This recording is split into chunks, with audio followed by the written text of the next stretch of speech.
डङ डङ डङ डङ 2-3 fire आयो अनि सुरु भइहाल्यो सुरु भयो भलाक्साबाट तपाईको टेसा राउन्डको एमएमजीले फायर गरेपछि 5-6 वटा सकेट पनि माथि फाले गोली तपाईको आएको छ उनीहरूले गोली पुरा चाहिँ कर्सिङ फायर गरिरहन् अन्धाधुन्दा त्यो खाराको डिफेन्स चाहिँ तपाईँ पुग्नु भएको चाहिँ छैन पुगेपछि हेर्नु होला तपाईँको यस्तो गरेको जमिन छ पानी पनि खान पाएनौँ हामीले किनभनेपछि जुन ठाउँमा उहाँहरूले कभर गरेर बस्नुभयो त्यो ठाउँबाट हाम्रो पानीको पाइप आइरहेको थियो त्यो पनि उहाँहरूले कब्जा गर्नुभयो कब्जा गर्नु काटिदिनु भयो जो हामीले राखेका थियौँ ट्याङ्की अब यतातिर ट्याङ्की देखिरहेको छौँ हाम्रो ब्याकग्राउन्डमा यो ट्याङ्की जस्तो पनि तपाईँको गोली लगाएर चाहिँ ट्याङ्की चाहिँ छेदविच्छेद भएको अनि उहाँ पनि उठेर गइसक्नुभयो म पनि बन्दुक लिएर गएँ अनि हालसाप चाहिँ लडाइँ भएको तपाईँको आधा घन्टापछि अब तपाईँको बङ्कर थियो मान्छे डुब्ने उहाँ माथि आएर आवेशमा के अनि उहाँलाई चाहिँ गोली लाग्यो त्यस्तोबाट पनि उनीहरू छिरेर भित्रसम्म आइपुगे त्यसपछि बिहान हतियारसम्म समाउने चाहिँ उनीहरू पुगिसकेको थियो त्यति फायरिङ गरिरहेको फायरिङ गरेको हतियारसम्म पुगिसकेको थियो समाइदिने समाउने हाम्रो यस्तो चुट्टी पर्यो उनीहरूको बम चाहिँ सुइँ आएर हाम्रोतिर खसेन कि त्यो हाम्रो बहुत लक हो सुइँ आउने तर उनीहरूकैतिर खसेर धेरै उनीहरूको बमले उनीहरूलाई क्षति गरिरहेको थियो हानान ठोक हानान भन्दा हामी त इसाराबाट कुरा गर्ने भइसकेका थियौँ लास्टमा बोली पनि सुकेर पानी पनि छैन इसाराबाट कुरा गर्ने भएको थियो त्यो पस्न सक्ने स्थितिको होइन उहाँहरू आटिलो भएर पस्नु भयो मान्छु मैले उहाँहरूलाई सलाम गर्छु मैले उहाँहरूलाई सलाम गर्छु जति उहाँहरूले फालेको सकेट थियो त्यो पड्के आएपछि त खारामा एकजना पनि रहन्थेनौँ हामी त्यस्तो अवस्था है सर 5 डोको सकेट त हामीले उठाएर फाल्यौँ 5 डोको सकेट अर्को दिन 5 डोको नपड्केको सकेट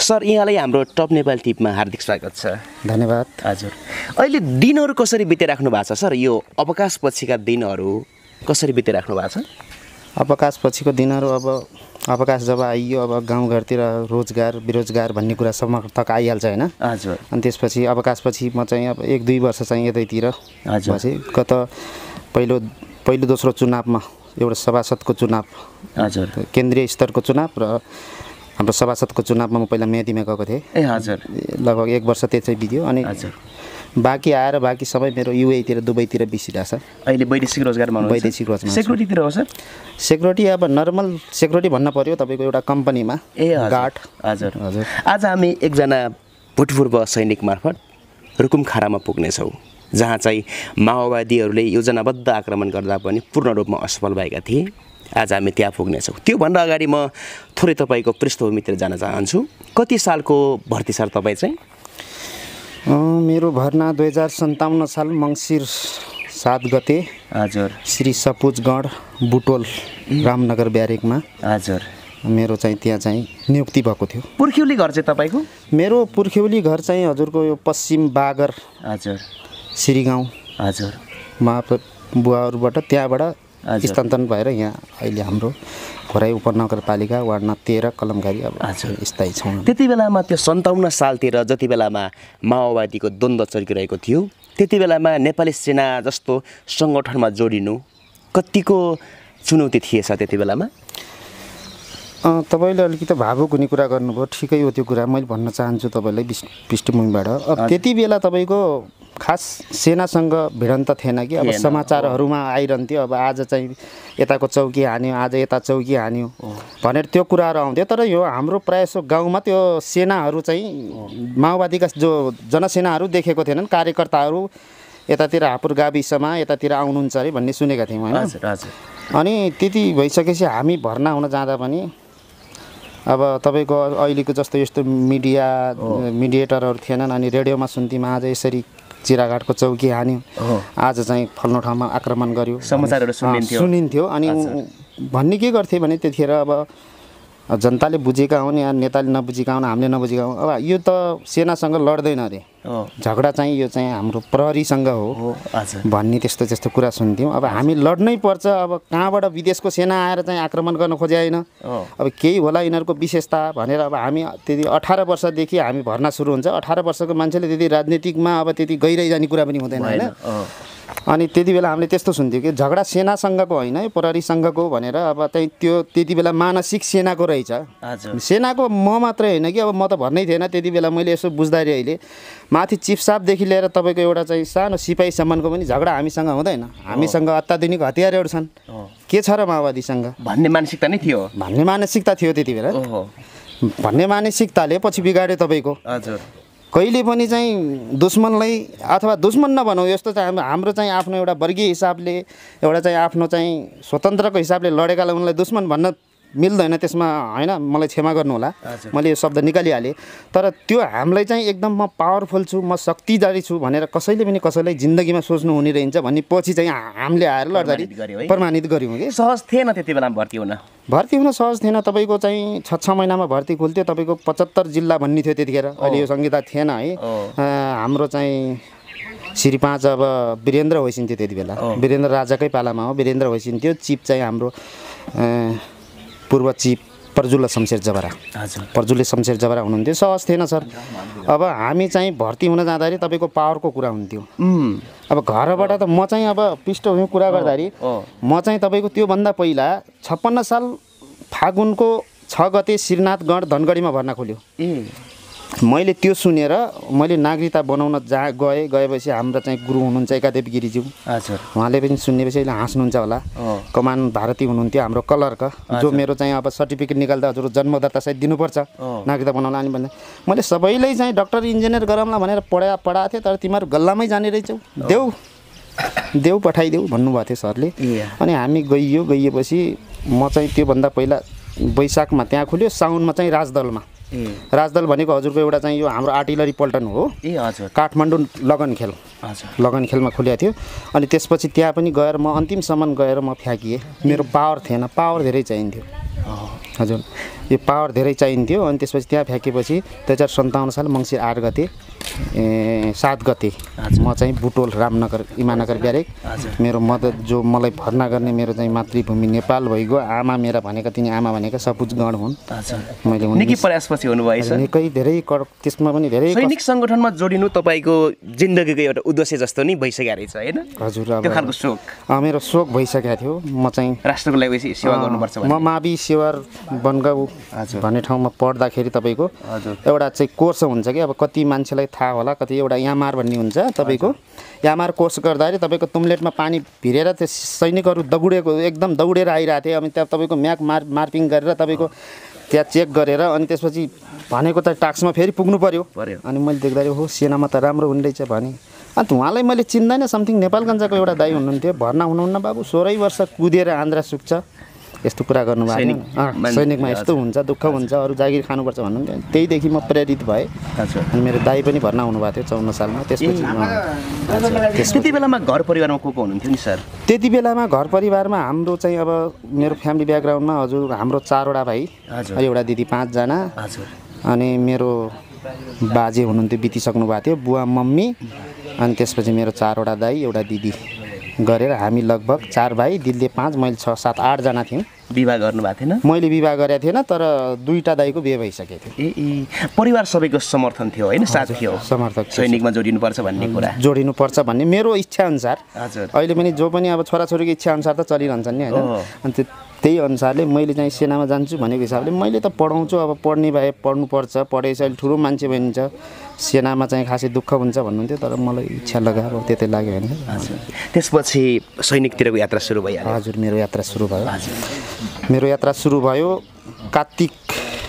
कार्तिकको अन्तिम मङ्सिरकोबाट फर्म थियो हजुर अनि मसँग मैले बुवासँग कुरा गरेँ अब भर्ना हुन जानु पर्यो बुवाले भन्नुभयो 2 ठाउँमा गइसक्यौ तिमी अब 3 ठाउँ सफल भइरहेको छैन 3 ठाउँमा जानलाई अब भाइले ट्राई गर्न दिने हो कि बाबु भन्नुभयो भनेपछि मैले बुवालाई एक वचन केही काटेन नकाटिसकेपछि मसँग त्यति बेला पैसा थिएन भर्ना हुन जाँदाखेरि गाउँघरमा खर्च पर्छ चाहियो गाउँघरमा दिउँसी भैलो खेलिदिएको थियो अनि त्यति खेलेपछि मेरो दाइ पनि यातायातमा हुनुहुन्थ्यो काउन्टरमा टिकट काट्नुहुन्थ्यो अनि त्यति भइसकेपछि अनि पछि यहाँबाट जाँदाखेरि तपाईँको मलाई पैसाको समस्या पर्यो अनि पिकनिक खान जाउँ भनेर यहाँ चाहिँ मेरो साथीहरूले भने अब आदरणीय चाहिँ अब धेरै अग्रज हुनुहुन्छ होइन मेरो चाहिँ अब घनश्याम गिरी भन्ने एकजना साथी सबै हुनुहुन्थ्यो अनि म पिकनिक जाँदैन डिभाइड गरौँ कति पैसा पर्छ म चाहिँ भर्ना हुन जान्छु मलाई दिनुहोस् त्यो खर्चको लागि भनेर खर्चको लागि मैले जोखो गरेँ जोखो गरेपछि मलाई चाहिँ त्यति बेला कति प्राप्त भयो भनेपछि 455 रुपियाँ कति समथिङ आएको थियो भैलो खेलेको जिन्दगीमा म चाहिँ एकचोटि नेपालगञ्ज गएको थिएँ भर्ना हुन त्यसपछि म गाडी चढाएको थिएँ यहाँबाट अनि त्यसपछि त्यति बेला तपाईँको सल्यानबाट काठमाडौँ जाने गाडी आयो आएपछि मैले टिकट काटेँ टिकटको तपाईँको म बुटोल झर्ने भनेर टिकट काटेको 165 रुपियाँ लाग्थ्यो है त्यति बेला 165 रुपियाँ लाग्थ्यो अनि गाडी चढेर गइयो गाडी चढेर जाँदाखेरि मलाई अब गम्भीर पनि भयो त्यहाँबाट बुटोल गएर चाहिँ मैले चाहिँ ल्यान्डलाइन थियो सर फोन थिएन त्यही त मैले मेरो दाइको 3 वर्ष जागिर भएको थियो मैले गोर्खा फोन गरेँ गोर्खा हुनुहुन्थ्यो दाइ चाहिँ मेरो माइल दाइ अहिले जमामा पेन्सन निस्किनु भयो गरुड दलबाट खिमबहादुर नेपाली अनि मैले दाइले सोधेपछि दाइले के भन्नुभयो आइजाउ न त पैसा चाहिँ अब म जोखो गर्छु त्यहाँबाट गाडी चढेर तिमी आफू खरिन झर भन्नुभयो अनि त्यहाँबाट म त्यहाँ बुटोल झरेन सर त्यतिखेर म सिधा गोर्खा गएँ गोर्खाबाट म चाहिँ गोर्खा दिउँसो पुगेँ दाइ फेरि ट्रेनिङमा हुनुहुँदैछ त्यहाँबाट हजुरको 1.5 घन्टा गोर्खाको आले भन्ज्याङ भन्ने ठाउँ त्यहाँ गइसकेपछि मैले चाहिँ त्यहाँबाट दाइ आउनुभयो दाइ र म सँगै आयौँ र 1500 दिनुभएको थियो हजुर खर्च हजुर अनि म वापस आएर त्यहाँ निवेदन लगाएर जानुभयो है त्यसपछि अलिकति हामी खारातिर छिराउनु सर रुकुमको खारातिर है त्यो रातलाई त्यो जहाँ चाहिँ तत्कालीन नेकपा माओवादीका 100 जना लडाकुहरू गुमेका थिए भन्ने सुनिन्छ त्यो दिन त्यो रात के गर्दै हुनुहुन्थ्यो सर ठ्याक्कै तपाईँहरू चाहिँ यो कुराले उहाँहरू गुम्नुभयो हामीलाई धेरै दुःख छ मलाई नबुझेको कुरा रहेछ होइन जो चाहिँ नेतृत्व र चाहिँ तपाईँको पङ्क्तिमा बस्ने मान्छेहरूले नसोच्नु भएको रहेछ जस्तो लाग्छ मलाई अहिले मर्नुभयो उहाँहरू हाम्रो नेपाली नै मर्नुभयो है सेनाबाट मर्नुभयो हाम्रो नेपाली नै मर्नु दाजुभाइ सेनामा गर्ने मान्छे पनि तपाईँको कुनै पनि करोडपति अरबपति त्यहाँ जागिर खान गएको हुँदैन एउटा नर्मल मान्छे गएको हुन्छ र उहाँ पनि बाध्यताले आउनुभएको थियो त्यो रातको अलि धेरै दुःखको कुरा छ सर त्योभन्दा 5 दिन पहिला रुकुमको साँक भन्ने ठाउँ थियो हेर्नुहोस् है जहाँ चाहिँ ब्यारेक पनि थियो भन्ने छ है सर साँकमा ब्यारेक थियो हजुर त्यहाँ चाहिँ तपाईँको बस्ने बेला यो मकै सकै फाँडेर बसेको एउटा क्याम्प थियो क्याम्प थियो खास खारा आक्रमण उहाँहरूको योजना होइन अहिले कति पनिले जति पनि हाम्रा जनसेनामा अहिले चाहिँ कोही बालवाला हुनुहोला कोही चाहिँ अहिले चाहिँ अवकाश पाएर आउनु भयो होला कोही गर्दै हुनुहोला कोही अपाङ्ग भएर बस्नु भयो होला अब मैले केही झुटो बोलेर चाहिँ उहाँहरूले पनि अब भन्नुहुन्छ होइन खास खारालाई आक्रमण गर्ने उहाँहरूको योजना होइन उहाँहरूले आक्रमण गर्न खोजेको साँक ब्यारेकलाई है दूरीको हिसाबले कति टाढा थियो सर दूरीको हिसाबले हजुरको साँक रुकुम मुसिकोट चापा गाउँभन्दा पनि तपाईँको बोरा गाउँबाट तपाईँको समथिङ ल होला 4-5 किलोमिटर भित्र नजिकै रहेछ होइन नजिकै छ सर तर अब पहाड त्यही त रामे भन्दा स्यामे बोल्छ तर राम्यागरबाट स्याम्यागर जाने एक दिन लाग्छ नि है त्यस्तै छ अहिले त बाटो साटो बनिएको छ भन्ने सुन्छु खुसी लाग्छ है अनि त्यो आक्रमण गर्न आउँदाखेरि कुनै पङ्क्तिबाट अब मलाई कन्फर्म थाहा भएन हाम्रो चाहिँ कमान्डरलाई थाहा भयो माओवादीहरू चाहिँ आउन लाग्छन् भन्ने भनिसकेपछि भलिबल खेल्दा खेल्दै उहाँहरूले मेसेज गयो आज चाहिँ तिमीहरूले त्यहाँबाट हतियार सतियार अनि मान्छे मात्रै उठाएर आऊ हेलिकप्टर आउँदैछ बोरागाउँमा लिएर आऊ भनिसकेपछि हजुरको 3-4 बजेबाट साँकको ब्यारेक उठाइयो तर अरू सामान सबै त्यहीँ छाडेर साँकको ब्यारेकमा बाट उठाएर तपाईँको बोरा गाउँमा ल्याइयो सेनाहरू चाहिँ सेनाहरू जम्मै आफ्नो बोरा गाउँ भन्ने फेरि अलिक टाढै हो सर होइन बोरा गाउँ हाम्रो हेडक्वार्टर थियो हेडक्वार्टर तपाईँ त्यही हुनुहुन्थ्यो म त्यहीँ थिएँ हजुर अब त्यसपछि त्यो भइसकेपछि म बोरा गाउँबाट 2-3 दिनसम्म हामी भर्खर भर्ना भएर गएको मान्छे अब त्यतिखेर नयाँ नै थियौँ हामी त्यहाँ लगेपछि हामी चाहिँ तपाईँको एउटा एलपी भन्ने जान्थ्यो तपाईँको एलपी भनेको कानले सुन्ने होइन बारी डाँडामा जाने केही हरकत हुन्छ कि भन्ने 11-12 बजीसम्म बुझ्ने फेरि आफ्नो भित्र छिर्ने है त्यस्तो थियो यो 59 साल जेठ 29 गते हो अब त्यसमा मिति अलिकति भारै छ पनि धेरै छैन 2 दिन कन्फर्म हुनसक्छ होइन त्यो होला त्यस दिन चाहिँ के भयो भनेपछि एलपी चाहिँ बेलैमा फर्क्यो उहाँहरूको चाहना के रहेछ भनेपछि जब यति 4-5 जनालाई हानेर हाम्रो कामै छैन उनीहरू भित्र छिर्न दिने ब्यारेकै हान्ने उनीहरूको योजना त्यो रहेछ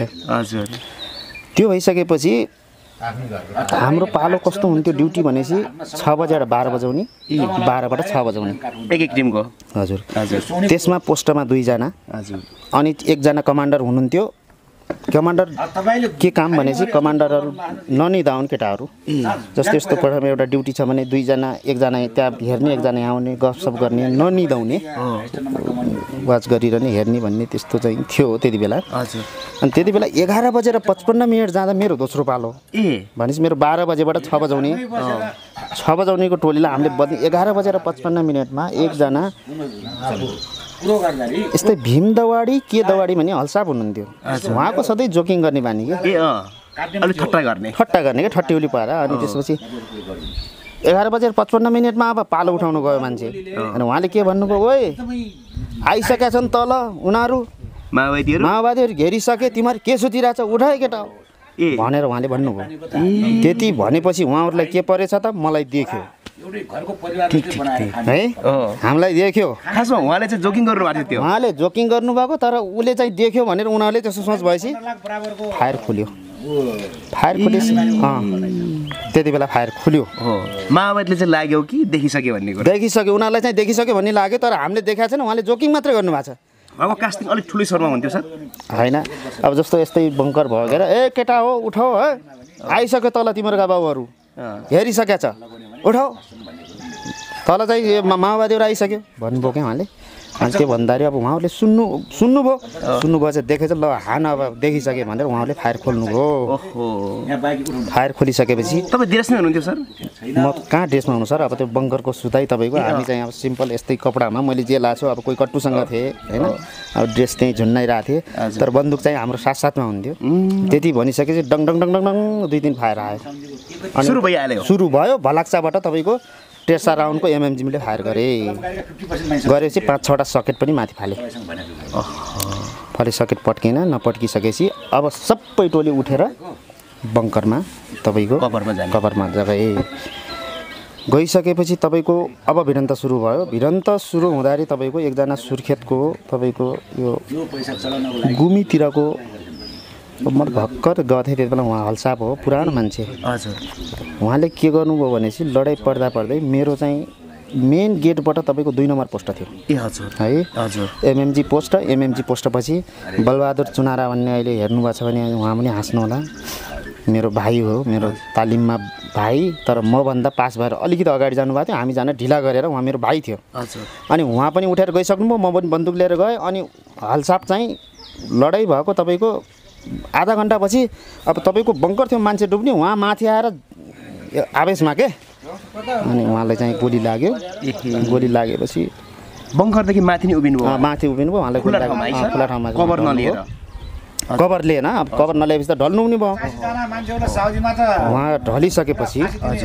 अनि हामीले उहाँलाई तुमलेटको पानी अलिकति खुवायो अब हामी पनि उहाँको छेउमा है सर छेउमा ढल्नु हजुर 2 नम्बर पोस्ट भने के अलि महत्त्वपूर्ण थियो महत्त्वपूर्ण भने हजुर 2 नम्बर महत्त्वपूर्ण होइन कि मेरो महत्त्वपूर्ण सबै नै महत्त्वपूर्ण भयो सर होइन महत्त्वपूर्ण पोस्ट सबै नै महत्त्वपूर्ण भयो तर 2 नम्बर पोस्ट भनेको गेटबाट छिर्ने अब 1-2 नम्बर भयो है अनि त्यति भइसकेपछि यति बेलासम्म कति भइसकेको थियो सर त्यति बेला तपाईँको 11:55 मा चाहिँ तपाईँको फायर खोल्यो भने चाहिँ लगभग 12:12 भइसकेको थियो है अनि भएपछि उहाँ ढल्नुभयो अनि मैले चाहिँ पानी खुवाएन बलेले चाहिँ गएर उहाँलाई पानी हालिदिनु भयो अनि उहाँले अन्तिममा के भन्नुभयो भने तिमीहरू लड है केही हुँदैन लड मलाई गोली मात्र ला भन्नुभयो हौसला गर्नुभयो हामीले उहाँलाई चाहिँ अब मेडिकल टिमसम्म पुर्याउन सक्ने स्थिति थिएन गोली तपाईँको आएको छ उनीहरूले गोली पुरा चाहिँ कर्सिङ फायर गरिरहन् अन्धाधुन्दा त्यो खाराको डिफेन्स चाहिँ तपाईँ पुग्नु भएको चाहिँ छैन पुगेपछि हेर्नु होला तपाईँको यस्तो गरेको जमिन छ तलबाट पुरै चाहिँ कन्ट्रेसनल वायर लगाएर कस्तो डिफेन्स छ मान्छेको त टाउकोमा देख्ने ठाउँ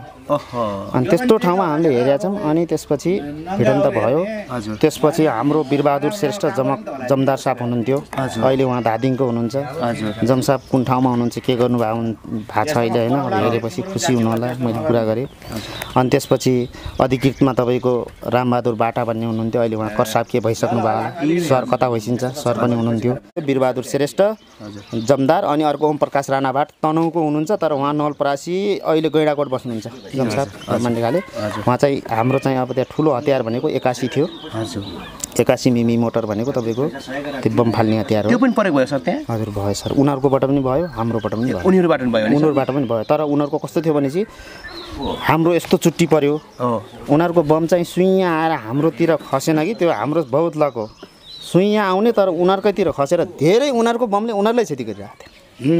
त्यो भूगोलले साथ दियो नि सर। भूगोलले साथ दियो। तब जब जति उहाँहरूले फालेको सकेट थियो त्यो पड्के आएपछि त खारामा एकजना पनि रहन्थेनौँ हामी।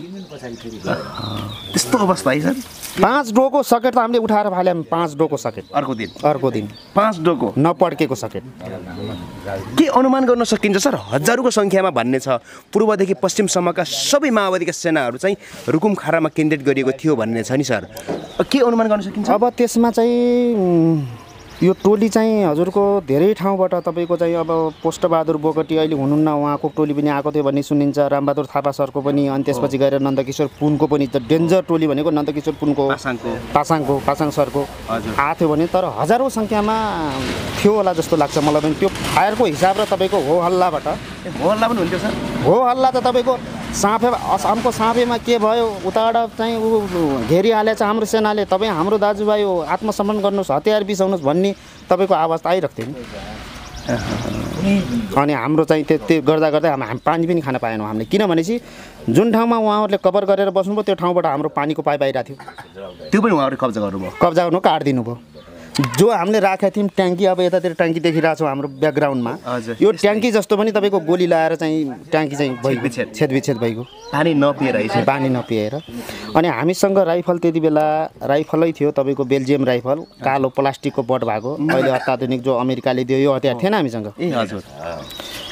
त्यो हतियार तपाईँको पड्किसकेपछि हामीले त्यो हतियारको त्यो बट पग्लिसकेपछि मैले यतातिरको त्यो मेरो चाहिँ कम्ब्याट च्यातेर सबै बाँधेर हामीले फायर गरेका छौँ। त्यो फुटिसकेपछि त्यो पग्ल्यो तपाईँको। त्यो लगभग बलबहादुर चुनालाले मैले तपाईँको 12,000 राउन्ड फायर गरेको थिएँ। ओहो, रातभरिमै सर? बच्न त पऱ्यो त, बाँच्न त पऱ्यो। कति नजिकसम्म आउँथ्यो सर उहाँहरूको? जो चाहिँ हाम्रो चाहिँ जो प्यारा बम हानिसकेर हेर्दाखेरि उहाँहरूको उज्यालो बनाउने 3 लेयर देख्थेँ कि मैले। 3 लेयर भने 3वटा टिम जस्तो एक टिम बसिरहेछ, अर्को टिम चाहिँ अब त्यो घाइते भयो भने त्यसलाई तानेर पछाडि फाल्थ्यो, अर्को आइहाल्ने। उनीहरूको बिर्सिङ ग्रुप भन्ने हुन्थ्यो पहिला, अगाडि गएर तार काट्ने है। अनि त्यसो बिर्सिङ ग्रुपले तार काटेर चाहिँ ओके गरेर पछाडि आइसकेपछि अनि तपाईँको चाहिँ अगाडि बढेर गोली हान्ने टिम चाहिँ हुन्, अनि सपोर्टर पछाडिबाट फेरि तपाईँको ठ्याक्कै मेरो बसेको हाम्रो ब्यारेकबाट तपाईँको बायाँ साइडमा तपाईँको मेडिकल टिम रहेछ उहाँहरूको। अनि बाटोकाज पनि थियो त्यति बेला, बाटोकाजका सेनाहरू पनि थिए। अनि हामीलाई धेरै सहयोग गरेको भनेको तपाईँको त्यहाँका जो सिभिल रुक्मेली भाइहरू हुनुहुन्छ, अहिले कुन ठाउँमा हुनुहुन्छ, सबै भर्ती हुनुभयो, उहाँहरू पेन्सनमा हुनुहोला, उहाँहरूले पनि सहयोग गर्नुभएको थियो। राति कति बजीतिर अलिक बढी भीषण भयो सर? राति तपाईँको 11:55बाट सुरु भएको तपाईँको 1:30 बजेसम्म त भीषण हो है। 1 बजे हल्का रोक्यो, अनि त्यसमा 1:30 बजे 2 बजेबाट फेरि भयो तपाईँको, फेरि घमासान भयो 2 बजेबाट। अत्याधुनिक हतियारहरू थियो सर उनीहरूसँग पनि? थियो तपाईँको सेनाबाट खोसेको जम्मै हतियार कलेक्सन थियो नि त्यहाँ तपाईँको। अछाम साँफेबाट एकजना चाहिँ मान्छे चाहिँ नलडेर ल्याएको, त्यहाँबाट त्यत्रो गुल्मको हतियार थियो तपाईँको। अत्याधुनिक भनेको हाम्रो नेपाल आर्मीसँग के अत्याधुनिक हतियार छ र? एउटा MMG भन्ने छ, अनि त्यसपछि MMG पछि 2 इन्च मोटर 81 यिनै त हुन्। अनि हाम्रो आर्टिलरीमा चाहिँ तपाईँको अहिले होला एउटा हाउजर 120 भन्ने तपाईँको 9 किलोमिटरसम्म हान्छ होला, त्यसको कोर्स गरेको छैन मैले, अब त्यसै बोल्नु हुँदैन। लगभग 9 किलोमिटरसम्म हान्ने हतियार त्यही त हो नि अत्याधुनिक। होइन त्यो हतियार पनि अब हामीसँग त्यति बेला थिएन। अर्को ट्विन ब्यारल भन्ने थियो, ट्विन ब्यारल पछि लग्यो, दोस्रो पटकमा ट्विन ब्यारल युज भयो त्यो आर्मीबाट, त्यो पनि थिएन हामीसँग। त्यो प्यारा हान्दाखेरि चाहिँ आँखाले छरपस्ता देखिन्थ्यो है सर उनीहरू आउदी गरेको? त्यो देखिन्थ्यो सर, धेरै होइन तपाईँको त्यो तपाईँको लगभग 5-10 सेकेन्ड, लगभग मिनट भनिदिउँ न, मिनट जति उज्यालो भयो, त्यसपछि अन्यारो भएपछि तपाईँको उज्यालो पछि अन्यारो भएपछि फेरि आँखा देख्न झिलमिल हुन्छ, त्यस्तो भइरहेको थियो त्यति बेला। त्यसपछि त्यति बेलामा चाहिँ त्यो भित्रको मनोबल चाहिँ कस्तो थियो सर तपाईँहरूको? अब मनोबल के हुने रहेछ भनेपछि अब हामीले चाहिँ अब देखेको होइन इतिहासमा सुनेको, अब नेपालमा तपाईँको अहिले 13वटा भिक्टोरिया क्रस छन्। 13वटा भिक्टोरिया क्रस भनेको टोटल नेपालमा हाम्रो गोर्खाबाट बाहिर चाहिँ विश्वयुद्धमा लड्ने 13वटा भिक्टोरी क्रस छन् है। अब योभन्दा बढी रहेछन् भने सरी, अब मैले थाहा पाएको 13वटा छन्। 13 जनाको यिनीहरूको मैले कुरा सुन्दा के हुन्थ्यो पहिला भनेपछि घर परिवार केही पनि सम्झिने हुन्न, त्यति बेला लडाइँमा त्यस्तो हुन्छ भने त्यस्तै भएको थियो, ज्यान बचाउने मात्रै। त्यति बेला श्रीमतीको पनि याद आन्न, बाबुआमाको पनि याद मान्न, कति हुन्छ साथी बचाउने, आफू ब्यारेक बचाउने। पानी पनि कट्यो भनेर भन्नुभएको थियो नि अगाडि है सर? हजुर पानी थिएन सर, जो यत्रैको तपाईँ 1 इन्चीबाट हामीले त्यहाँ पानी सप्लाई गरेर पिउँथ्यौँ, त्यो पानी उहाँहरूले काटिसक्नु कब्जामा दिनुभएको थियो। हेलीले पनि सपोर्ट गर्यो भन्ने छ के हो सर? हेलीले सपोर्ट तपाईँको कस्तो थियो भने चाहिँ त्यो भूगोल अब चाहिँ ठ्याक्कै पारीको डाँडाबाट हेलीले भ्याउने, उहाँले अत्याधुनिक हतियारले हान्नुभयो भने हजुर हेलीलाई भ्याउने थियो। तर पाइलट कडा अलिकति आँटिलो पाइलट भएको हुनाले पछि चाहिँ 12 बजे पछाडि 1 बजेतिर ल सभा 12:30 बजेतिर हेली थियो। तर हेली उहाँको पनि अत्याधुनिक हतियारले भेटाउने स्थानमा थिएन र हामीले पनि भेटाउने स्थानमा थिएन, धेरै आकाशमा थियो। त्यो रातमा चाहिँ अब जामनलाई उही बम खसाल्न कहाँ हेलीले पनि सक्छ र, हेली पनि बचाउनु पर्यो, ब्यारेकमै खस्न सक्छ, ब्यारेकमा पनि खस्न सक्छ, त्यस्तो थियो। मजबुतको हिसाबले त्यो काँडे तारहरू अलिक बढी मजबुत थिए भन्ने सुनिन्छ माओवादीको जनसेनाहरूको अन्तर्वार्ता मैले लिँदाखेरि। मजबुत कति थियो सर? त्यो बिल्कुल हो, उहाँहरूले भनेको सही हो। त्यो पस्न सक्ने स्थितिको होइन, उहाँहरू आँटिलो भएर पस्नु भयो। मान्छु मैले उहाँहरूलाई, सलाम गर्छु मैले उहाँहरूलाई सलाम गर्छु। यस्तो आँटिलो है सर? एउटा मान्छे रातको समयमा 52वटा काँडे तार 52वटा बम छिरेर चाहिँ भित्र पस्नु भनेको त सानो कुरा हो सर। मर्नलाई कोहीले मन लाग्छ। तर माओवादीहरूमा देखियो आँट थियो। त्यस्तै आँट चाहिँ हाम्रो गोर्खामा छ र त, गोर्खा भने बिग्छन् त, त्यही आँट छ र त गोर्खा बिग्छ त। एउटा देशको चाहिँ हामी स्वतन्त्र हौँ, हामी चाहिँ यो सत्ता परिवर्तन गरौँ, यसरी लडौँ भनेर उहाँहरूले के खानुभयो त्यो बिचारा? कहिले भोकै हिँड्नुहुन्थ्यो, हामीलाई थाहा छ। चाहे सेनाको विरोध गर्ने कुरा नि भएन, म सेनाकै मान्छे हो, उहाँहरूलाई नराम्रो भन्ने कुरा नि थिएन, किनभने हामी त लडिरहेछौँ, नबुझेर लडिरहेछौँ नि हामी त। त्यस्तो बिचारा कहिले सातो खानुहुन्थ्यो होला? हामीले त कहिले पकाएर भात सात त खान पाउँथ्यौँ, सम्बन्धित ठाउँमा पकाएर मजाले भात खान कहाँ पाउनुहुन्थ्यो? उहाँहरूले पाउनुहुन्न थियो नि। मकै चबाएर लडाइँ गर्नुभयो। लडाइँ चाहिँ त्यो भोको मान्छे त्यो 52वटा काँडे तार भित्र छिर्ने चाहिँ त्यो चाहिँ आँट होइन त? आँट हो नि। सलाम गर्छु मैले उहाँहरूलाई। गोर्खा वीर गोर्खा उहाँहरू हो। जति पनि तपाईँको गजे घले लडेर बाङ्गा टेढा आँखा भएका जति मैले बुनाइका लाउडी भएको छन् है, अन्तर्राष्ट्रमा गएर उहाँहरूले छवि कमाउनु भएको छन्, त्यो आँट त यहाँ देखायो नि त उनीहरूले। त्यति आँटिला मान्छे हुनु। बेलुकी ठ्याक्कै कति बजेसम्म चाहिँ फायरिङहरू भइरहेको? बेलुकी भन्नाले हजुरको बिहानको 4 बजेसम्म। 4 बजेसम्म? 4 बजेसम्म सुन्ने हो है। 4 बजेसम्म तपाईँको झुलनेटा भन्ने ठाउँमा, झुलनेटा भन्ने जुन बजार छ होइन सर, झुलमेटा भन्ने ठाउँमा अब हामीले चाहिँ फिक्स गरे होइन। हामी पनि अब त्यति भइसकेपछि त हाम्रो चाहिँ बोल्न सक्ने स्थिति थिएन हाम्रो। त्यस्तो थियो अवस्था है? दोरी गाएर चाहिँ कसैको भैँस बस्या हुन्छ, हजुरलाई थाहा होला। त्यो कासन गर्दा होइन सर? भन्नाले त्यो करोड अनि तपाईँको कस्तो मनोबल बढाउनु पर्यो, हत्तो साइज हुने चाहिँ क्या मान्छे। हत्तो साइज भएपछि हानान ठोक हानान भन्दा हामी त इसाराबाट कुरा गर्ने भइसकेका थियौँ। लास्टमा बोली पनि सुकेर पानी पनि छैन, इसाराबाट कुरा गर्ने भएको थियो। त्यति बेला हामीले सुनेको लगभग उहाँको आभरिमा सबै घाइते भएर अरू ब्याग भएर लगभग 7 जनाको टोली एउटा एलएमजी सहित झुलनेटामा थियो भन्ने सुनेको थियौँ हामीले। अन्तिममा चाहिँ त्यहाँबाट खौला बजारबाट रोल्पातिर लागे बिनाहरू भन्ने सुन्थ्यौँ हामीले। बङ्करको नजिकसम्म पनि पुग्यो भन्ने सुनिन्छ। त्यो जुन तपाईँको पोस्ट छ, पोस्टको नजिक तारको बारसम्मै पुगेका उनीहरू, तारको बारसम्मै पुगेका उनीहरू। त्यस्तो मजबुत तारभित्र होइन सर? कसरी पुगे? तारको बारभित्रै तपाईँको हामीसँग त के थियो त, तपाईँको यो टायर हुन्छ नि, टायरलाई यस्तो बाँधेर हामीले तार यस्तो माथिबाट टायर बाँधेर तल उसमा गराएर स्वाट चाहिँ टायरमा आगो लगाएर चाहिँ तल उसमा छोडिदिएपछि हाम्रो पेरिमिटरमा गएर उज्यालो हुने गराएको थियौँ हामीले। त्यस्तो सिस्टम थियो? त्यस्तो सिस्टम थियो। त्यस्तोबाट पनि उनीहरू छिरेर भित्रसम्म आइपुगे। त्यसपछि बिहान हतियारसम्म समाउने चाहिँ उनीहरू पुगिसकेको थियो। त्यो फायरिङ गरेको हतियारसम्म पुगिसकेको थियो। समाउने उनीहरूमा के आँट थियो होइन। अब त्यति बेलामा त्यो उहाँहरूको हल्ला सुन्दाखेरि महिलाहरूको पनि सहभागिता थियो भन्ने सुनिन्छ नि है सर? हजुर, महिला लडाकु पनि थिए त्यहाँहरू सुनिन्थ्यो होला नि। तपाईँको मैले जब 2-4वटा महिलाका चाहिँ शवहरू हामीले तारबारमा पछि चाहिँ मृत्यु अवस्थामा हामीले चाहिँ देखेका थियौँ र भनेपछि महिला थिए नि। तपाईँको त्यसले पनि त आकलन गर्न सकिन्छ महिला थिए भने न, 2-4 जना मात्र महिला धेरै थिए नि त्यहाँ। तपाईँको थिए महिलाहरू। जब बिहान उज्यालो भयो त्यसपछि माओवादीहरूले फायर पनि कन्ट्रोल गरे, त्यसपछि लाग्यो होला अब चाहिँ 5 बजेबाट कन्ट्रोल भयो, अब चाहिँ ब्यारेक बच्यो भन्ने लाग्यो होला होइन?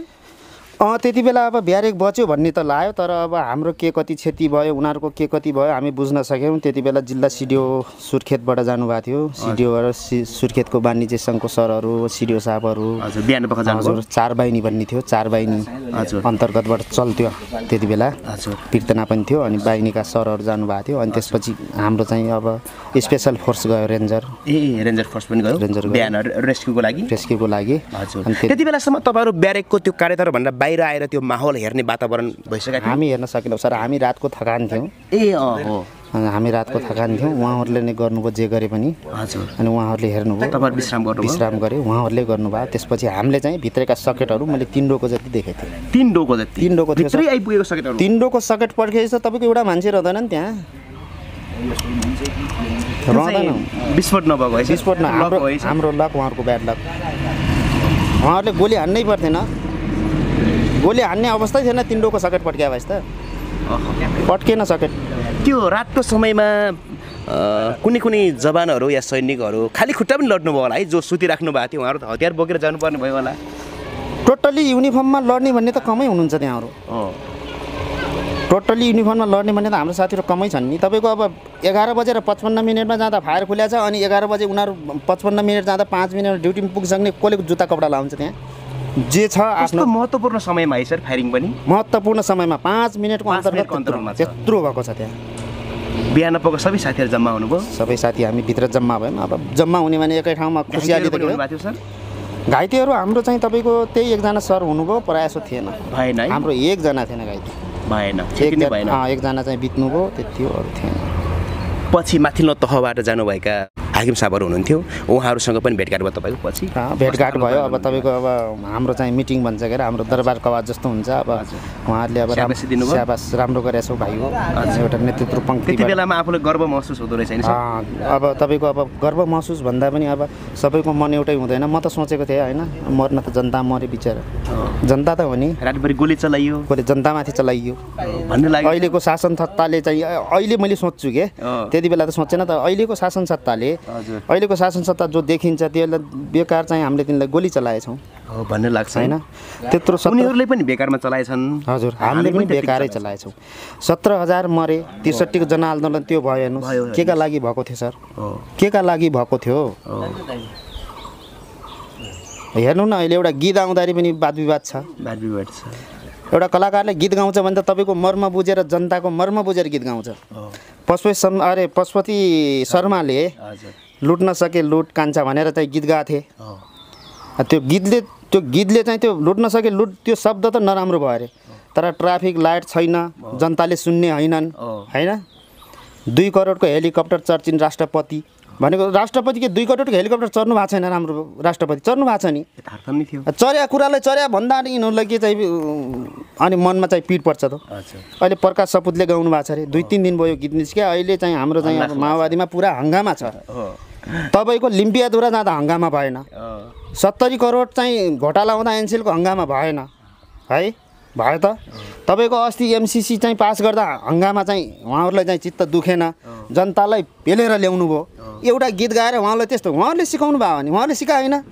अहिले कुनै गाउँमा चाहिँ खुर्सानी हालेर लड्या देखाउनु भएको छ नेताहरू, खुर्सानी हालेर समेत लड्नु भएको छ त उहाँहरू त। के विकास गर्नु भएको छ त्यहाँ? एकजना भूतपूर्व सैनिकलाई जुन अपेक्षासहित, जुन उद्देश्यसहित या जुन सपनासहित गणतन्त्र स्थापना गरिएको थियो, राजतन्त्रलाई फालेर मुलुक सङ्घीय लोकतान्त्रिक गणतन्त्रमा प्रवेश गरेको थियो, त्यसको मर्मअनुसार या लोकतान्त्रिक गणतन्त्रको महसुस चाहिँ जनताले गर्न पाएनन् भन्ने कुरा हो सर?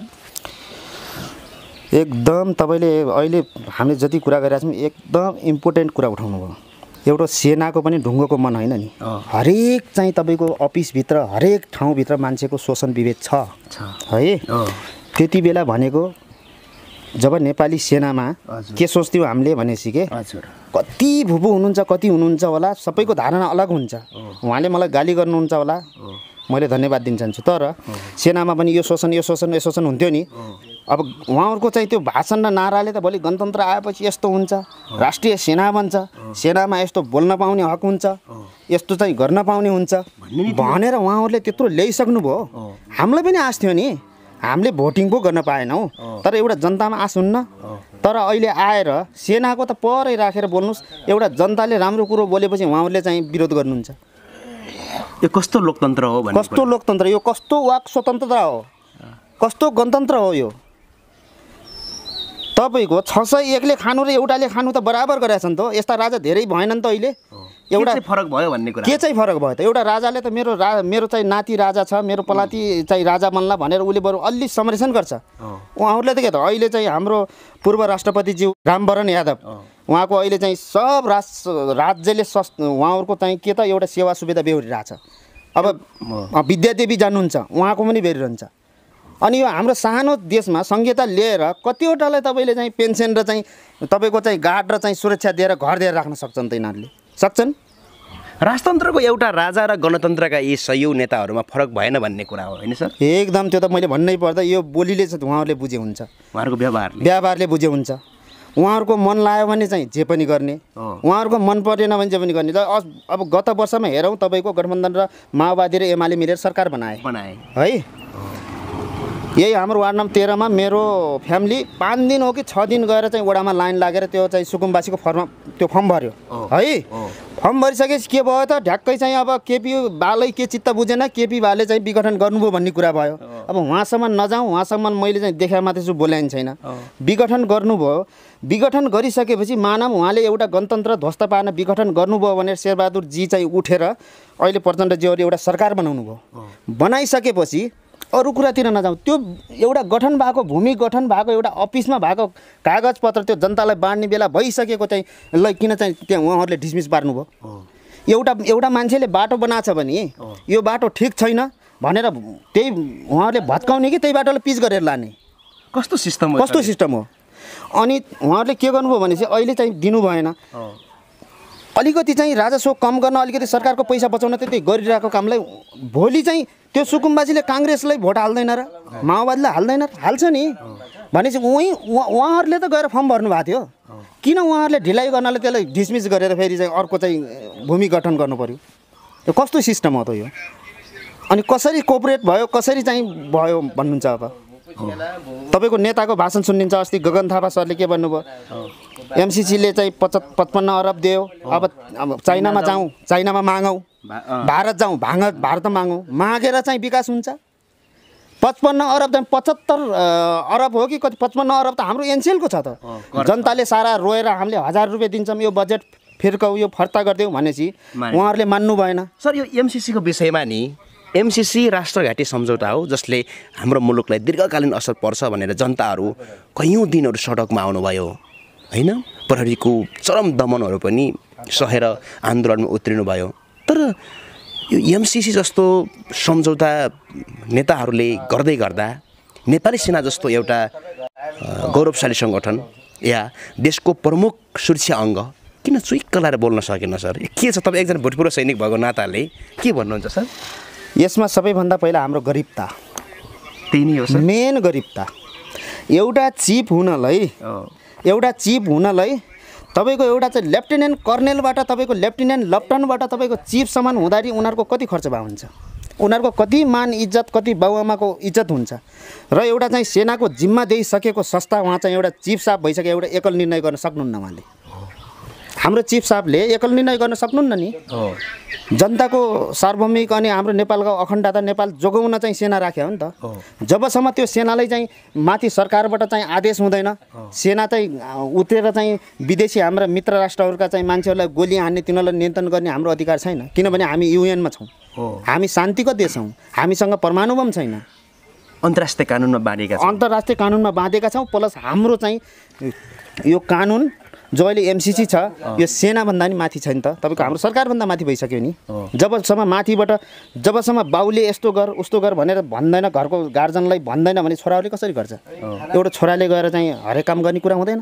तपाईँको जबसम्म चिफ साहबलाई आदेश हुँदैन, चिफ साहबले चाहिँ यस्तो गर भनेर चिफ साहबलाई माथिबाट हाम्रो सरकारबाट, हाम्रो कानुनबाट जबसम्म चिफलाई भन्नुहुन्न, चिफले चाहिँ सारा सेना निकालेर कि हामीलाई चाहिँ तपाईँको सिरिया, कङ्गो, हाइटी गराउनु छ र? छैन नि। त्यो हाम्रो त छोटो राष्ट्र हो, प्रत्येक ठाउँबाट हेरिरहेछन्, हरेक दृष्टिकोणबाट हेरिरहेछन्। तपाईँको सुन्नुहोस्, यही एमसिसीको कुरामा कति चाहिँदैन भनेर भन्नु जनताले भनेर त्यत्रो तपाईँको काठमाडौँमा त्यत्रो आन्दोलन भए, तर उहाँले बुझ्नु भएन। जनताको मर्म बुझेर आउँछ भन्नुहुन्छ, खै मर्म बुझ्यो? त्यो सही थियो त। यदि जनताको हक सार्वभौमिक हक हो, जनताले चाहेपछि सत्ता सार्वभौमिक सत्ता हो भन्नुहुन्छ भने खै त्यो सार्वभौमिक सत्ता भएको? तर उहाँहरूले भनाइमा त्यो गर्ने, तर पेलेर त आफूले राख्नु रहेछ नि। भनेपछि एउटा कलाकारले गीत गायो भनेर, एउटा मान्छेले भाषण गर्यो भनेर त्यसलाई प्रतिबन्ध लाउनुहुन्छ भने यो राणा शासन र अहिलेको चाहिँ हाम्रो गणतन्त्रमा के फरक भयो त? के फरक देख्नुहुन्छ? राणा शासनमा त्यही थियो नि, बोल्न नपाउने, लेख्न नपाउने, पढ्न नपाउने। अब उहाँहरूले के मात्रै गर्न मैले अनुरोध गर्छु भने स्कुल भत्काइदिनुहोस्। अनपढ गराइदिनुहोस्, बोल्दैनन् जनता, गर्नुहोस् आफ्नो काम। यो कहिलेसम्म यस्तो नियति सहनु पर्ने सर? हामी यो यस्तो मुलुकको नागरिक कहिलेसम्म बन्नुपर्ने, यस्ता नेताहरूको हामी चाहिँ जनता भएर कहिलेसम्म बस्नुपर्ने सर? अब विकल्प चाहिँ के हुनसक्छ सर? अब नयाँ पुस्ता नयाँ युवाहरूलाई एउटा निराशाजनक कुरा पनि हो यो, होइन? यस्तो छ देशको अवस्था, राजनीतिक माहौल, अबको उचित विकल्प के हुन सक्ला सर? सबैभन्दा मैले भनिहालेँ, नेपालमा सबैभन्दा एउटा देखासिकी छ। मैले चाहिँ अब युए बस्दा पनि मैले कति मान्छेसँग त्यहाँ कन्ट्याक्ट गर्छु। नेपालमा प्रत्येक घरमा राजनीतिक छ, त्यही भएर विकास हुँदैन है। एक नम्बरमा हाम्रो चाहिँ गरिबता र चाहिँ हामीले चाहिँ नेपालीहरूको एउटा चाहिँ के सोचाइ हुन्छ भने चाहिँ अब तपाईँले हेर्नुहोस्, पाकिस्तानमा कार बम विस्फोट भयो, आत्मघाती भयो भने हाम्रो सुनिन्छ, नेपालमा छैन नि भनेपछि हामी नेपालीमा के छ भनेपछि त्यो चाहिँ गर्न सक्दैनन् के। यो चाहिँ गर्नलाई तपाईँको अब जस्तो तपाईँ हामी यहाँ छौँ, अब यस्तो कुरा गरिरहेछौँ, एउटा नेता आएर 2 लाख रुपियाँ चाहिँ गोजीमा हाल्दैन, हामी त्यसैको पछि गइहाल्छौँ। तर हामीले सोच्दैनौँ कि 2 लाखले हामीलाई चाहिँ भावीमा के असर पर्छ। त्यो चेतना स्तरकै अभाव हो सर? चेतनाको शिक्षा जति पढ्या छु भन्नुहोस्, जति पढ्यौँ हामी, जति डिग्री हासिल गऱ्यौँ भन्नुहोस्, जति विदेश गएर पढ्नु भएको छ, चेतनाको कमजोर छ। तपाईँको हिङ चाहिँ कहिले चाहिँ मसला गनाउँछ, तपाईँ हिङ मसला गनाउन् न, त्यस्तै हो। जबसम्म चेतनाको विकास छैन तबसम्म नागरिकहरूमा हुन्न। अहिले हेर्नुहोस्, ज्ञानेन्द्र साई पनि पार्टी प्रवेश गर्नुभयो, उहाँले भन्नुहुन्छ पोखरीमा चाहिँ फोहोर थियो निकाल्छु भनेर। उहाँ नागरिक अभिनेता हो, भ्रष्टाचार अभिनेता हो। अब त्यस्तै चाहिँ अब भोलि अब त कस्ता हेम थापा उफ्रिरहनु भएको छ, के भएको छ त उहाँहरूको विचार? तपाईँको सबैभन्दा मान्छेको विचार ठुलो हो। 10वटा बन्दुक बोक्नेलाई मार्नु हुँदैन, विचार बोक्नेलाई मार्नुपर्छ। महत्त्वपूर्ण कुरा। तपाईँको नेपालमा राजनीतिक 7 सालभन्दा यतातिर 2063 सालसम्म अहिलेकोसम्म प्रधानमन्त्रीमा कुन चाहिँ नयाँ मुख देख्नुभयो तपाईँले? तिनै केपी ओली होइनन्, तिनै माधव होइनन्, तिनै शेरबहादुर होइनन्, असक्षम भएका तिनै हुन्। व्यवस्था फेरियो तर ती पात्रहरू फेरिएनन्, उनीहरूका व्यवहारहरू फेरिएनन्। अनि मुलुक कसरी बढ्छ? अब भन्छ नि एउटा, तपाईँ राजनीति गर्नुहुन्छ सर अहिले? राजनीति गर्दैन मेरो, होइन। राज र नीति चाहिँ नथाहा पाउने नेपाली जनता होइन नि म। राज्य भनेको देश, नीति भनेको कानुन। राज्य र नीति नथाहा पाउनु त के तपाईँको नारा जुलो झन्डा र चाहिँ सदस्य लिनु मात्र राजनीतिक हो र? एउटा नेपाली राजनीतिक चाहिँ गर्ने मान्छे, नेपालको चिन्ता हुने मान्छेलाई राजनीतिक त्यसको हरेकको मुटुमा हुनुपर्छ। के मैले जिन्दाबाद भनेर म राजनीति गर्ने हो र? म कुनै पार्टीको समर्थक होइन। मैले यिनीहरूको काम कारबाही, तपाईँ दुबईबाट हामी आउँछौँ, तपाईँको चाहिँ तपाईँ यो यति सुन छिर्न पाउँदैन। मैले एउटा सुन ल्याउँ भनेको दिनमा भन्सार लाग्छ अरे। तपाईँको कति किलो सुन छिर्यो? 33 किलो सुन। अब त्यो सोच्नै सक्दैनौँ। अब त हामी विदेश जान्छौँ, अब विदेशमा यसै कुरा हुन्छ, राजनीतिक कुरा। नेपाल डुब्यो, तिम्रो स्वाभिमानी आउँ भन्थ्यौ, अहिले के गर्यो तिमीहरूले भन्ने छ भनेपछि त्यो ठाउँमा जाँदा त्यस्तो भन्दा हामीलाई चित्त दुख्छ नि। तपाईँ पूर्वको भयो, म पश्चिमको, नेपालीहरूलाई गाली गर्दा हामीलाई चित्त दुख्छ नि। भनेपछि राज भनेको देश, नीति भनेको कानुन। राज र नीति कानुन नबुझेको त नेपाली जनतै होइन, हो कि भन्नुहोस् त? भोलि चाहिँ यहाँ चाहिँ मैले चाहिँ अमेरिका गएर करोड कमाउँला, यहाँ चाहिँ अन्तर्राष्ट्रका सेना आए, यहाँ चाहिँ अनेक गरे, घरबाट हिँड्न पाइएन, अनेक गरे भने हामी नेपाली भएर बाँच्नु र नेपाली भएको के महत्त्व भयो? त्यो पैसाले के गर्छु मैले? जब राष्ट्रियता नै हुन्न भने, राष्ट्रियता हुन्न भने के हुन्छ? पाकिस्तानमा चाहिँ पाकिस्तानलाई गएर तेरो पाकिस्तान एउटा यस्तो भनेर भन्नुहोस् त, त्यो गल्फ कन्ट्रीतिर एउटा पाकिस्तानलाई पऱ्यो भने त्यहाँ 1000 पाकिस्तान जुट्छन्। त्यो कोअपरेट हाम्रो नेपालीमा छैन। हाम्रो नेपाली सबै पैसामा बिकेका। खास गरी राजनीतिक अस्थिरता नै यसको कारण देखियो। मेन गरिब र चाहिँ पैसामा बिक्ने जातीयवाद, नातावाद, कृपावाद गएको छैन सर। अहिले चाहिँ अब कुरा आइरहेछ तपाईँको यो चाहिँ जति आरक्षण कोटाहरू छन् नि, आरक्षण कोटामा म त एउटा नेपाली दलितै हो। दलित मात्रै गरिब छ, बाहुनहरू गरिब छैनन्। दलितहरूले पनि पूजा गर्छन् अहिले, दलितहरू पनि पढ लेखेका छन्। अमेरिका बस्छ एउटा दलित, त्यसले महिनामा तपाईँको चाहिँ यहाँको 2 लाख 4 लाख चाहिँ नेपाली पैसा भित्राउँछ भने एउटा बाहुनले बिचारा दिनभरि हलो जोत्छ, त्यसको छोटो ट्यालेन्ट छ, त्यसको छोराले पाउनु परेन जागिर। यो आरक्षणको पनि तपाईँ विरोधी हो? आरक्षणको विरोधी हो म। मैले जति पनि यो चाहिँ यो हाम्रो चाहिँ इन्टरभ्युर बस्ने नेताहरूले हेर्नु, जसले नेताहरूको दिमाग छैन, हो कि भन्नुहोस् त? अस्ति भर्खर चाहिँ हामी यहाँ छौँ भनेर त्यो गठबन्धन भद्रकालीमा चाहिँ आएर त्यस्तो देखाउनु भयो प्रचण्डजीले। पछि त्यहीँ चाहिँ जनताले चाहिँ गर्नुहुन्न प्रचण्डजी भन्दाखेरि उहाँले जबरजस्ती किन गर्नुभयो त? अनुमोदन गर्नुभयो। त्यहाँ के 4 जना मात्रै आएर हामी यहाँ छौँ भन्न पाउनुहुन्थ्यो त्यहाँले? त्यसका पछाडि पूर्व पश्चिमदेखि मालिका जनता थिएनन्? किन आएर चाहिँ त्यहाँको पछाडि सपोर्ट गरे? त्यो सपोर्ट पाउनुहुन्छ त्यहाँले भनेपछि उहाँलाई मात्रै भनेन सबै समग्र नेता शेरबहादुर देउबादेखि लिएर अहिले चाहिँ हाम्रो चाहिँ राजेन्द्र लिङ्गदेन सर त्यसपछि ज्ञानेन्द्र साईसम्म जनता चाहिन्छ नि चाहिन्न भनेपछि त्यही जनताले बोल्न पाइन्छ भनेर गणतन्त्र ल्याउने त्यही जनताले भने नमान्ने त मैले एउटा मोबाइल दिएँ तपाईँले राख्नु सर भने तपाईँले राख्दैन भन्नुहुन्छ राख्नैपर्छ भने त्यसको अर्थ के छ त मैले केही न केही छ रहस्य स्वार्थ छ नि किन छैन स्वार्थ नभएर भएको छ तपाईँको कति बुदा अहिले मैले यो एमसिसीको प्रत्येक बुदा पढाएको छैन यहाँ चाहिँ हाम्रो चाहिँ परियोजना बन्यो यहाँ कुनै विकास भयो त्यहाँ कति पैसा छ के छ भन्नलाई हामीले डाइरेक्ट गरेर सोध्न नपाउने अरे सिधै गएर मोदी सरकारको मान्छेलाई सोधेर उहाँहरूले चाहिँ ल हेर्न दिए है नेपाललाई भनेपछि हेर्न पाउने सम्पादन चाहिँ त्यहाँ हुने भनेपछि तपाईँको घर भाडामा दिनुभएको छ मान्छे आएर घर भाडामा बसेको छ तपाईँले आएर के भएको छ हेर्न नपाउने गएर हाम्रो चाहिँ अर्को सर दुर्गा सरलाई सोधेर चाहिँ दुर्गा सरले दिनुहोस् है भने चाहिँ भन्ने चाहिँ यस्तो पनि संविधान व्यवस्था हुन्छ यस्तो पनि राजनीतिक हुन्छ यस्तो पनि सहयोग हुन्छ यो सहयोग हो यो देश बेच्ने कुरा हो अब अलिकति पारिवारिक कुरा गरौँ सर अहिले परिवारमा को हुनुहुन्छ